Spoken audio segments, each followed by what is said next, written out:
Welcome back to the Laughing My Age Off podcast. So, are you one of those people out there that is just crushing it with their 10,000 steps a day and thinking that you've unlocked the holy grail of health, right?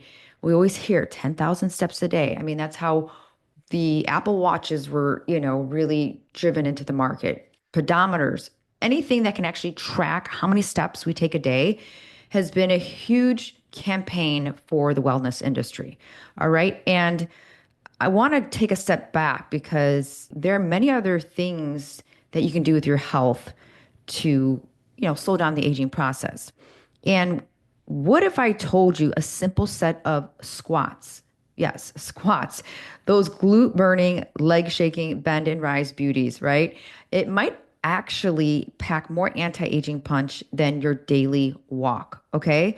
So today we're squatting down into some science. We're putting steps and squats head to head and muscle fiber to muscle fiber. Which one actually boosts longevity markers more? Which one spikes your metabolism more? And which one does your future self thank you for? Let's get into it. Embark on a journey to defy time with LMAO, Laughing My Age Off podcast. I'm your host, Erica Kelly, and I started this show because, like you, I'm curious about the secrets to staying youthful as the years go by. Join me as we discover the secrets to slowing down the aging process, exploring expert insights, cutting-edge research, and personal experiences that uncover the art of aging gracefully. It's time to laugh, learn, and embrace a life full of vitality together. So let's get into the 10,000 steps number. All right. We're going to talk about where this comes from and if 10,000 steps is what you really need to slow down the aging process. Okay. And we're also going to talk about, of course, how squatting can be integrated. Like, is squatting better than walking? Let's start off with 10,000 steps. All right. You're going to be amazed. I was shocked when I really dug into this. 10,000 steps came from Japan. All right. In 1965. And it wasn't even science based. It was just a wellness campaign, a marketing campaign. And it was something simple. It was something easy. It was, it obviously has worked because it's really held on for this long. All right. And I feel like most recently, it's been marketed even more, especially for ages over 40 and up. Okay. So 10,000 steps was based on an easy way for people to remember. And 10,000 steps seems like a really great goal, doesn't it? Even when I think about it now, before I knew that this was all marketing based, 10,000 steps is a great goal to have. If you're looking to lose weight, and you surely can, because you can burn up to 400 to 500 calories. It all depends on your metabolism and your pace and all that kind of stuff. But for the most part, if you're following 10,000 steps a day, that's definitely, signs of a healthier individual. So what I wanted to dig in here a little bit more is it really take 10,000 steps? And the answer is no. Okay. Based on many studies that we're going to go into here, 7,000 steps can actually give you the benefits that you need to a longer, healthier life. Okay. So your first study here, a Harvard study in 2021, they studied over 2,000 middle-aged adults. And they found that people who walked just 7,000 steps a day had 50 to 70% lower risk of premature death, and those taking fewer than 5,000 steps, ages 40 to 85. Okay. So again, 7,000 steps is really the targeted goal, and anything less than 5,000, right? So be between that 5 to 7,000 step mark. So more steps doesn't mean more benefits. So the answer is no. At some point, you plateau with all the walking. I mean, you can burn more calories, sure, but if you're looking for a little bit more bang for your buck, we're going to talk about squatting here in just a second. But there was another study. This is our second study. It's from Lancet Public Health in 2022. They looked at over 40,000 people in 15 studies. And they confirmed around 8 to 9,000 steps a day provide the most benefits for adults under 60 years old. For those over 60, just 6 to 7,000 steps was enough. So it depends on how how old you are. So it looks like, again, if you're under 60, go for that 8,000 at least steps a day. And if you're over 60, 6,000 steps is a good target to have. Okay. Here's our third study by Nature Medicine in 2022. They used data from activity trackers, all right, for over 100,000 people. And the sweet spot for longevity benefits was around 8,200 steps a day. And, walking boosts circulation and reduces cortisol levels. But what if we could get the same amount of benefits without even leaving your desk? Okay. Without leaving your house. Okay. So let's squat into it. So moving into squats here, let's just take a pause here and talk about sarcopenia. For those of you who are not familiar with that, that is when, as we age, our body naturally loses muscle. So starting at around age 30, people lose about 3 to 8% of muscle mass per decade, and it speeds up dramatically after age 60. All right. It speeds up dramatically after age 60. I'm just repeating that because if you're in that, around that age area, you want to pay attention to this. And but the good part about this discussion here is that everything is preventable and in most cases reversible. And squats are the best tool for that. Okay, and we're going to talk about one study that really drives this point home. So, researchers compared three conditions in this study in 2024. They did one group who did 10 squats every 45 minutes. They did another group, a 3-minute walk every 45 minutes. And then they had a third group, one continuous 30-minute walk. Okay. So you have those three segments. What do you think came out of that study? So the squats actually won in this group. Squats either matched or outperformed the walks in regulating post meal glucose levels. Okay. So there's your benefit of squatting versus walking. And the bonus here, you also have engagements in your quad area and your glute area, right? So those are the biggest muscles in our body, right? The glute muscles. And those are tied to glucose benefits in your body. Not to mention, squats also activate your fast twitch muscle fibers, which walking often doesn't. If you think about when you're walking, right, you're using the same muscles, just, and we walk all the time, right? When you're squatting, you're adding a little bit more to the engine, if you will, right? And we had another episode where we talked about how squatting actually can build bone density. So you get a 2-for-1 here. The bone density, and then you are activating those larger muscles, which we know larger muscles help keep your metabolism stronger. What else do squats do? And we take this for granted, especially if you're a little bit younger listening to this podcast, the just daily functions of everyday life. Squatting mimics, going to the bathroom, getting out of a car, picking something up off the floor, getting your groceries, whatever it is, just picking something up. Maybe you're like installing something. Squatting is something we need for the rest of our life, And, squats, like I mentioned earlier, regulate glucose. Muscle mass is a huge glucose sink, right? The more you have, the better insulin sensitivity you have. And, glutes, and I say this all the time in our classes, glutes are, if they're strong, they support your lower back. Okay. So there's many other benefits to doing squats other than, giving you better metabolism, keeping those muscles really strong where we need them to be. And so really when you think about it, walking is like a slow burn and it's like a candle. Once you stop walking, the candle, the candle goes out. Whereas when you're squatting, that's an ignition switch for your engine. You need both, but the squats are going to get the fire going faster. Okay, so then how many squats equal 10,000 steps? I had to look this one up.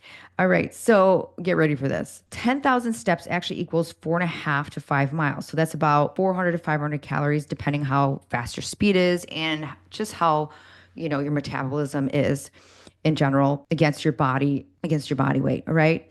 And so on average, a single body weight squat burns about 0.32 for a 150 pound person. So are you ready for this? You'd need around 1250 to 1500 squats to match 10,000 steps. Not about you, but that sounds like a lot, right? But here's the good news. Like, this is the catch, right? Why I wanted to talk about this because squats have different metabolic advantages than walking, right? Squats trigger hormonal boosts like testosterone and the human growth hormone. It increases metabolic rate by building your glutes and even your legs and your quads. It also improves your insulin sensitivity faster than walking, especially when it's done, you ready for this? After a meal. So they say do squats after a meal. All right. So I think that's totally doable. You've got a lot of energy after you eat. Add 10 squats. Okay. And so I want to leave you with a practical takeaway. Doing 10 to 20 squats every hour during your workday. Okay, you can squeeze these in. I don't care where you're at, whether you're in a school setting, in an office setting. There are many places where you can be by yourself and squeeze in 10 squats. You can even double up. Let's say you need to go use the restroom. Double up in there. If you got some time to yourself, you have a lunch break, go outside and do those squats, okay? But I know for me, working from home, I'm definitely going to try to do this. I'm going to set, a reminder on my phone and my watch here so that it just goes off. Like if you've ever done like a water reminder, same deal here. Do it once every 45 minutes. All right. That's just in general, it's good to reduce that sedentary lifestyle because whether you're at a standing desk or sitting desk, we do need some movement, right? We do need some movement still. All right. So these squats are going to be what takes you into your older age with, more benefits. And so maybe you're listening to this and you're just like, no, I'm going to keep my walks. I love my walks. Like, don't get me wrong. I love my walks too. I walk my dogs every morning and walking definitely still has benefits versus not doing anything, right? So the goal here is just to encourage you to add more squats into your life, right? And so when do I was thinking maybe, there's a hybrid to this, right? When to walk versus when to squat. When you want to, lower your glucose or you want to burn a few more calories in less time, that's when squatting is great because squatting, you're firing up more muscles, your bigger muscles, and it does have that glucose benefit for squatting. Now, walking is great to decompress, get into nature, reduce stress, boost your mood, and while squats can also do this, walking takes a little bit more time, right? And unless you have a treadmill, it does take a little bit more space to do that. You actually have to maybe go outside. So squatting is good when you're limited with time and space. And so let's say you're a walker in the morning. Like this is something I'm going to incorporate. I'm going to create a hybrid, right? So let's say you walk a mile or two every morning. At the end of each quarter mile, do 10 squats. Okay. You are just going to start toning that area and get some of those more anti-aging benefits. All right. Another option here, right? Let's just say you're too busy and maybe you don't even have a walking routine. What about, okay, movement snacks? We're going to talk about snacks here, and that's not the kind you eat because snacks are a great way to squeeze in some exercise to get some of those, longevity benefits. And American Diabetes Association and the Mayo Clinic and researchers at the University of Sydney and Stanford have all issued reports recommending movement snacks or just what we call brief breaks throughout our sedentary, periods of our day, right? Let's say you're a teacher, let's say you're an office worker. We are more than likely more sedentary than someone who's, a construction worker. So what do they recommend? According to these studies, move every 30 to 60 minutes. So including the squats, like we mentioned, to break up your day. All right. So these reports go on to say they do offer a lot of benefits like metabolic resets, lowering your cortisol. We know cortisol is one of the nasty things about aging because it causes inflammation. And, long bouts of sitting or even standing, right, could create muscle deactivation. So there's another one, gluteal amnesia. If you're sitting a lot, your gluteal muscles will actually turn off over the years. And, I'm not going to go down that rabbit hole, but basically, when you have weak booty muscles, your lower back is really sensitive to and more prone to injuries. So booty matters. Okay. And so adding these little snacks, if you will, throughout your day is a great way to kind of get this into your life. Because I'm talking to the person maybe who hasn't been working out, right? If that's you, your snacks is where it's going to ignite some of these benefits. And we all know that sitting is the new smoking. Sitting more than 60 hours a week is quietly aging your heart and metabolism. So I want you to pause and think about how much do you sit a day? At work, do you sit a lot? Obviously, when you drive, you're sitting. And then when you get home, you're sitting. Sitting, sitting, sitting. So this episode here is to really give you more reasons to get off the couch and add some breaks into your day. And what that's going to do is reduce your likelihood of high visceral fat, insulin resistance, and it will help decrease your risk of cardiovascular disease and metabolic syndrome. So get off the couch and add some squats, okay? And so again, the goal here is once every hour or once every 45 minutes. All right. Don't go past the hour. Add a timer onto your watches, onto your phones, and, aim for 80 to 100 squats each day. So that's a full 8-hour day, once an hour. And, you're going to get all of those benefits we talked about today. So you don't need to choose between steps or squats, but if you want to age stronger, control blood sugar, and stay metabolically young, squats deserve a seat at your table. So, or I should say, a seat at your desk, right? So go ahead and leave us a review if you decide to take on this challenge. Every hour, 10 squats, and that will get you up to 100 squats a day. Thanks for tuning in. We'll see you next time. Bye. And now for a joke. Knock, knock. Who's there? Booty. Booty who? Bootiful things will happen when you squat consistently. That's it for now. We'll see you next time. And now for a joke. Knock, knock. Who's there? Booty. Booty who? Bootiful things will happen when you squat consistently. That's it for now. We'll see you next time.